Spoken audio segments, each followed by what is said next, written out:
Smartphone আমাদের দৈনন্দিন জীবনের অপরিহার্য সঙ্গী। এটি ছাড়া যেন আমাদের চলেই না। তবে বর্তমানে বড়দের পাশাপাশি ছোটরাও মোবাইল ফোনে আসক্ত হয়ে পড়ছে।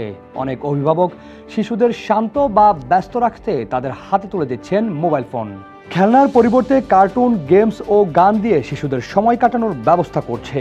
অজান্তেই মোবাইলের এই অভ্যাস ধীরে ধীরে তাদের আসক্ত করে তুলছে। অতিরিক্ত মোবাইল ব্যবহারের কারণে শিশুদের শারীরিক ও মানসিক বিকাশ ব্যাহত হতে পারে। দীর্ঘ সময় স্ক্রিনের দিকে তাকিয়ে থাকলে চোখে ক্লান্তি, চোখের রেটিনা ও কর্নিয়া ক্ষতিগ্রস্ত, ক্ষীণদৃষ্টি, চোখ ব্যথা, মাথা ব্যথা, ঘুমের ব্যাঘাত, খাবারের প্রতি অনীহা, অমনোযোগী হওয়া, বিলম্বে কথা বলা, বিষণ্ণতা, খিটখিটে মেজাজ, স্থূলতা এবং ঘাড় ও মেরুদণ্ডে ব্যথার মতো সমস্যাসহ জটিল রূপ দেখা দিতে পারে। এই আসক্তি দূর করতে হলে অভিভাবকদের অনেক বেশি সচেতন হতে হবে।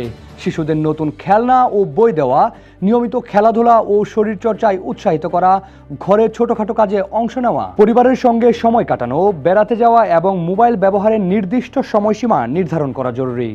পাশাপাশি নিয়মিত ঘুমানোর অভ্যাস গড়ে তুলতেও গুরুত্ব দিতে হবে। মনে রাখতে হবে, মোবাইল ফোন শিশুর শিক্ষার একটি কার্যকর সহায়ক হতে পারে, তবে এর ব্যবহার যদি হয় সীমিত, বয়স উপযোগী এবং অভিভাবকের তত্ত্বাবধানে। নিয়ন্ত্রণহীন মোবাইল ব্যবহার কোনোভাবেই কাম্য নয়। তাই আসুন সচেতন অভিভাবক হই এবং শিশুদের সুস্থ, সুন্দর, উজ্জ্বল ভবিষ্যৎ গড়ে তুলি। একসঙ্গে কাজ করি। শাকিল আহমেদ, প্রান্তিক কণ্ঠস্বর, ঢাকা।